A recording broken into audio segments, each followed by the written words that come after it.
आज भीषण युद्ध होने वाला है।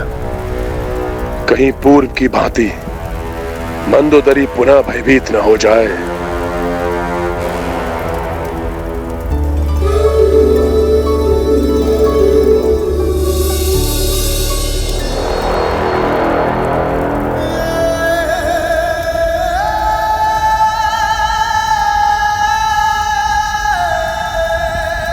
मंदोदरी, लंकेश रावण की महारानी, गर्व है मुझे तुम पर।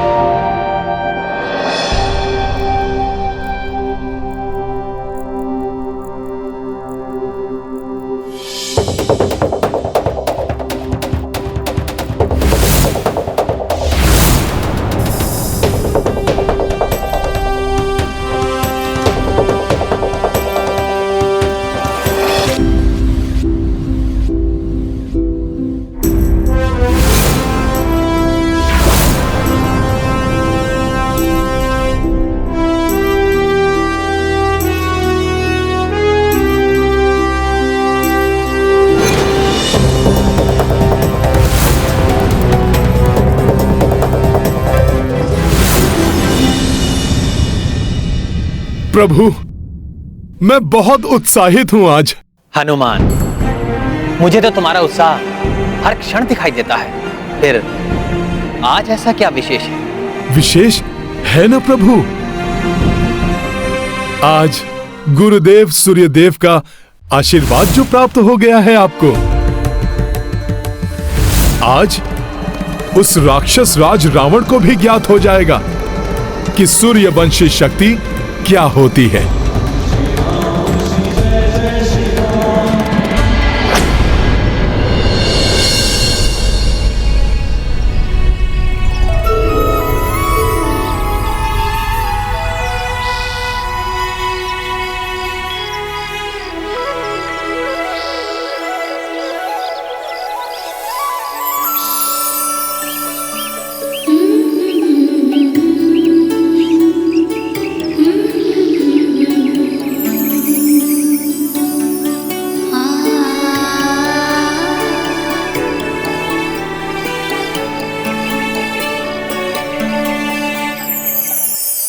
अच्छा है, मंदोदरी की हिम्मत आज नहीं कांपे।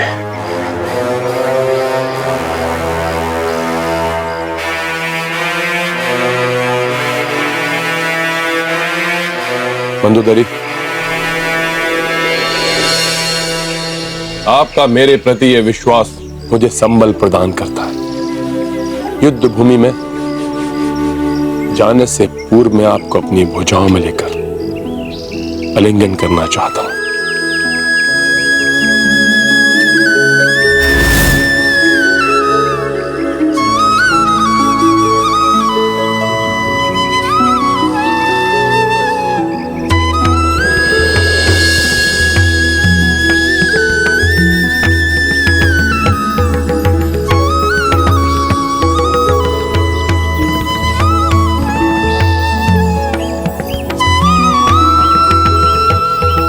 कैसे दिखाऊं मैं आपको अपने हृदय की पीड़ा।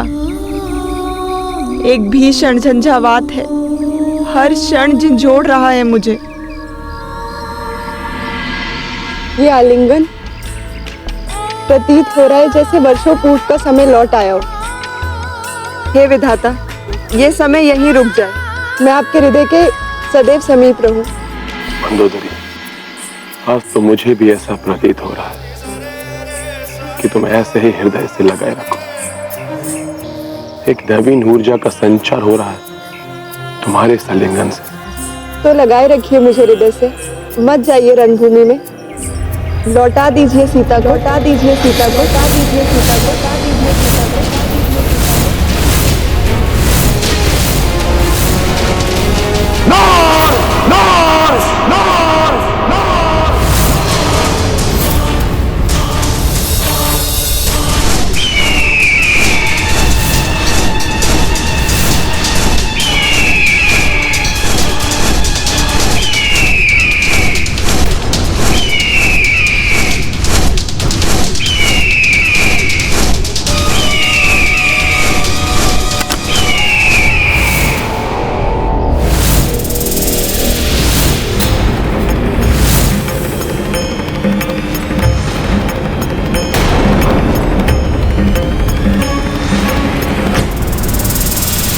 मरा हुआ सर्प भवन के द्वार पर, महाअशुभ संकेत है ये।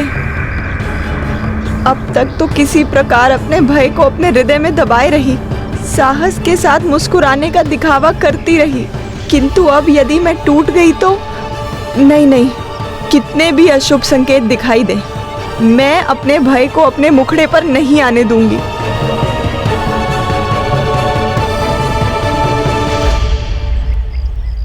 मंदोदरी, आपको आभास भी नहीं होगा कि आपके इस स्मित हास ने, आपके मुझ पर विश्वास ने मेरे भीतर कितनी बड़ी शक्ति और आशा का संचार किया है। आप देखना, कुछ नहीं होगा आपके रावण को। विजयी होकर लौटेगा वो आपके पास, लौटेगा वो आपके पास, लौटेगा वो आपके पास, लौटेगा वो आपके पास, लौटेगा वो आपके पास। हाँ स्वामी, पतिव्रत धर्म में बहुत शक्ति होती है। मेरा पतिव्रत धर्म हर क्षण आपकी रक्षा करेगा। आप निश्चिंत होकर जाइए रणभूमि में।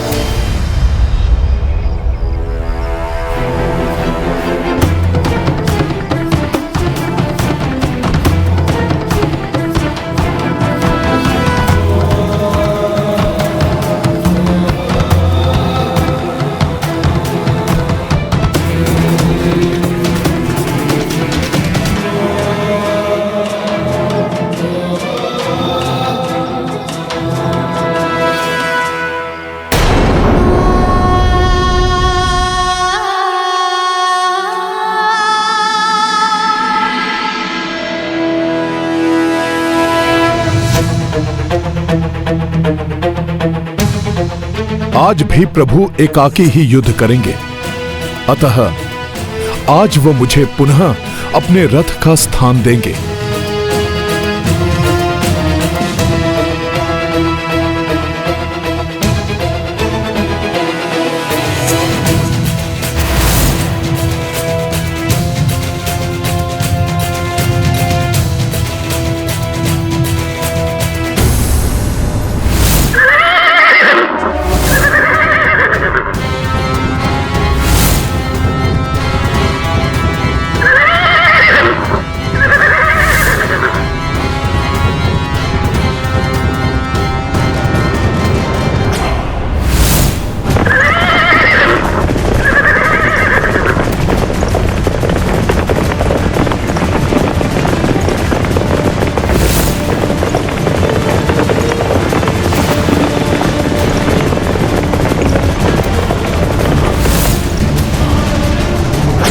एक तो ये मृत सर्प का महा अपशकुन, और ऊपर से मैं स्वामी को शुभकारी दही शर्करा भी नहीं खिला सकी।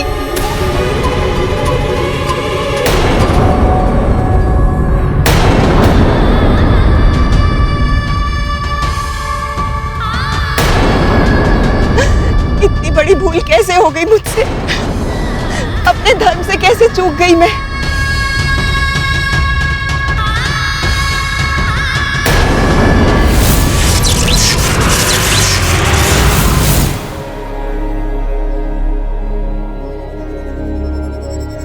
पति एवं पत्नी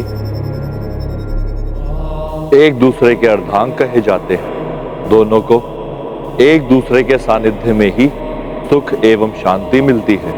पत्नी का धर्म है कि पति की हर इच्छा का सम्मान करे, उसे सुख पहुंचाए, उसके दुख बांट ले। उसी प्रकार पति का भी धर्म है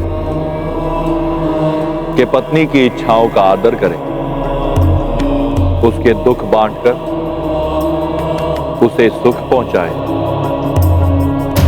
मंदोदरी ने तो अपना पत्नी धर्म भली भांति निभाया है, परंतु रावण ने कभी भी पति धर्म नहीं निभाया। उसने सदैव दुख दिए हैं पत्नी को। पहले पर स्त्री को ले आया और फिर पत्नी के मना करने पर भी पुत्रों को अपने अभिमान के बलि चढ़ा दिया। हाँ देवेश्वर, मंदोदरी भीतर से अवश्य टूटी हुई थी, किंतु उसने तब तक अपना साहस बनाए रखा जब तक पति उसके साहस से उत्साहित होकर विदा नहीं हो गए। यही है अर्धांगिनी का धर्म। किंतु रावण ने अपने अहंकार को अपनी अर्धांगिनी बना रखा है। वो अहंकार जो हर क्षण उसे अंधकार और पतन की ओर खींचकर लिए जा रहा है और रावण के लिए विनाश को देखकर भी अनदेखा कर रहे हैं। लंकेश रावण का रथ है, आज नहीं रुकेगा ये।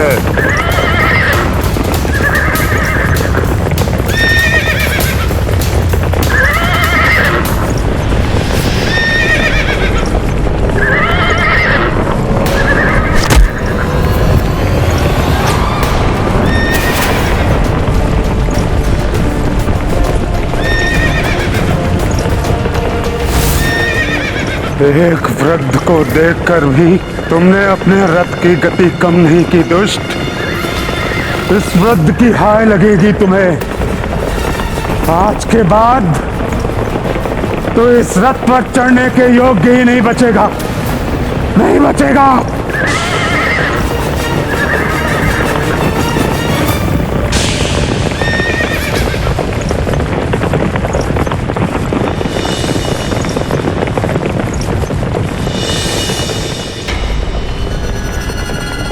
मुझ शनिदेव को भले ही हनुमान ने बहुत समय पूर्व तुम्हारे बंधन से मुक्त करा दिया, किंतु मैं इसी क्षण के लिए यहां रुका था। मुझे ज्ञात था कि अहंकार के मद में चूर तुम्हें वृद्ध के प्राणों की चिंता नहीं की, और तुमने ऐसा ही किया। तुम्हारे इस कृत्य के कारण तुम्हारे पाप का घड़ा भर चुका है। अब ये घड़ा फूटेगा, अवश्य फूटेगा। प्रभु श्री रामचंद्र के हाथों, चंद्र के हाथों, चंद्र के हाथों, चंद्र के हाथों।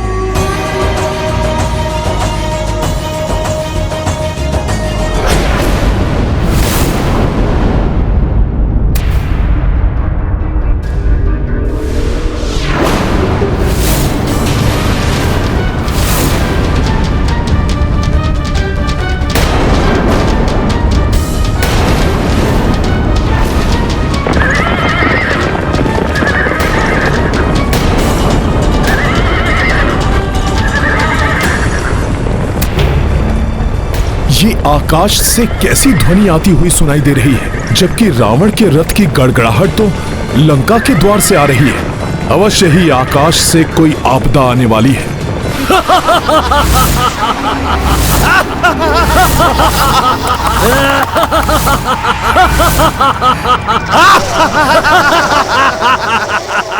क्यों भ्राता?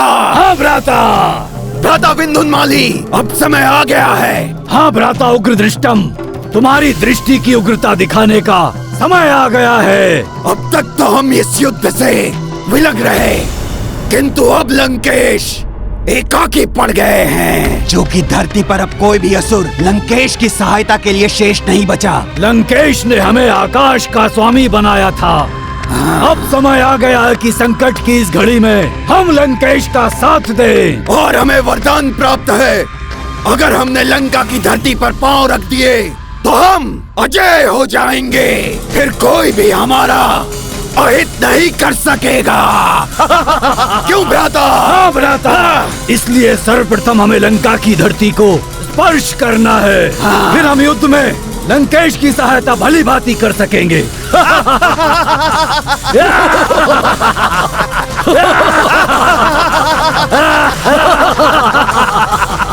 धरती पर उतरो और संहार करो इन वानरों और नर का। ऐसा ही होगा असुरराज। पहले उतरेंगे और फिर संहार करेंगे। संहार करेंगे। उग्र दृष्टम, हमारी सेना को भले ही हमारा मुख्य उद्देश्य ज्ञात नहीं है, किंतु हमें इस बात का स्मरण रखना है, लंकेश की सहायता हम केवल इसलिए कर रहे हैं जिससे हम अनंत काल तक लंकेश के साथ मिलकर लंका पर राज कर सकें। आकाश की ओर से भी सतर्क रहना होगा मुझे।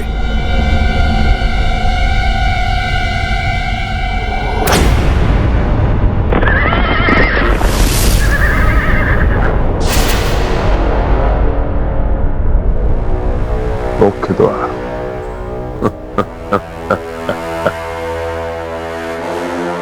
पंचम द्वार की ओर से जाऊंगा। अब ये लंका का मुख्य द्वार तभी खुलेगा जब लंकेश रावण अपने इस युद्ध में विजयी होकर लौटेगा। आज अपने मायावी पंचम द्वार से प्रवेश करेगा रणभूमि में ये रावण।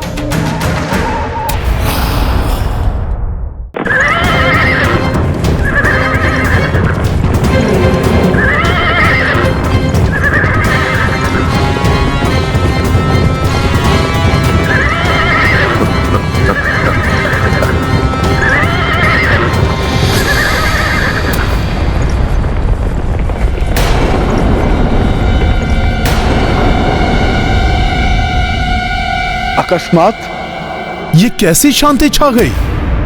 रथ की गड़गड़ाहट रुक गई। भयभीत होके लौटने वाला नहीं है वो राक्षस।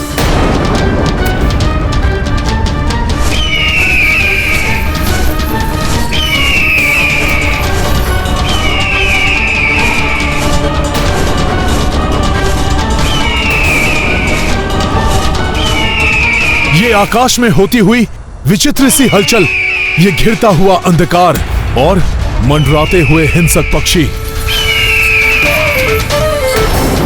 ये संकेत है आकाश से आती हुई किसी आपदा का। किंतु ये राक्षस राज एकाएक कहां रुक गए? कोई अन्य योजना बना रहा है क्या रावण? कहीं ये दुष्ट आकाश से आक्रमण तो नहीं करने वाला?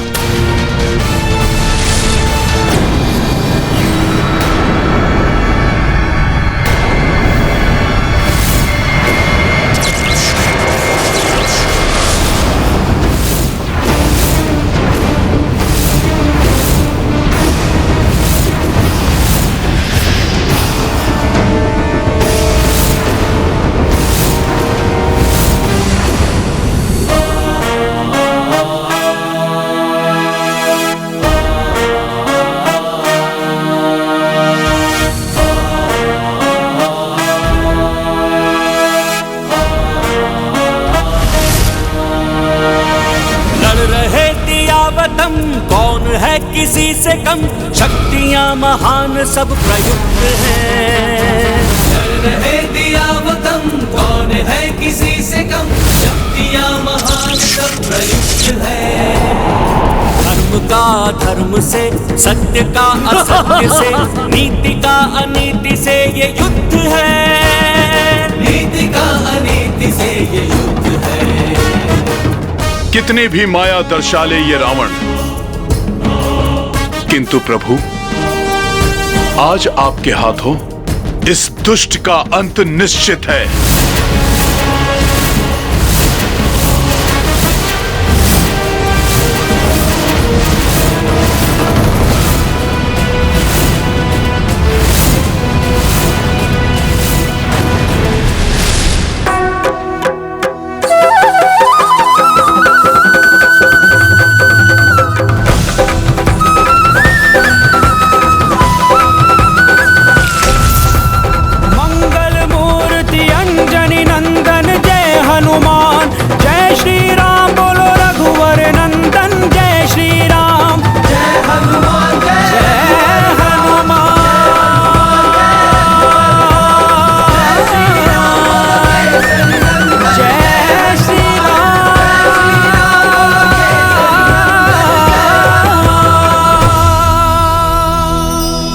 प्रभु श्री राम जय हनुमान, प्रभु श्री राम जय हनुमान। देखा, ये है भ्राता दशानन की माया। एक रावण, वो भी 10 रूप में।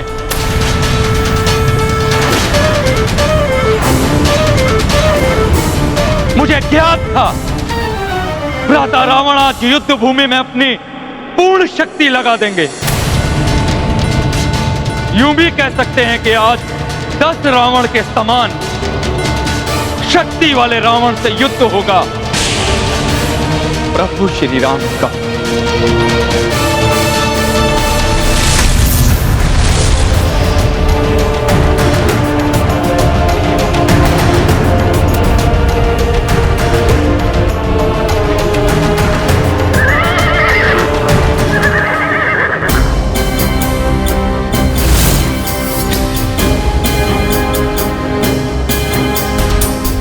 नरेश, रावण प्रस्तुत है तुम्हारे सामने वनवासी। बहुत हो चुका जीवन मृत्यु की लुका छिपी का खेल। आज होगा अंतिम निर्णय। इस युद्ध की समाप्ति होगी तुम्हारी मृत्यु के साथ।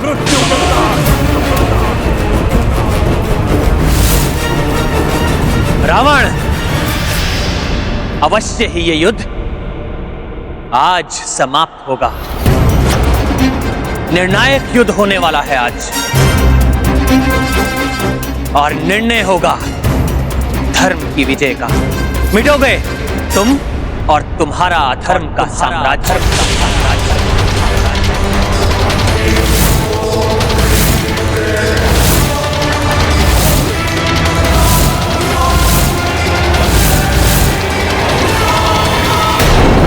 शत्रु कितनी भी माया और छल करे, किंतु धर्म पथ पर अडिग योद्धा नहीं डिगते।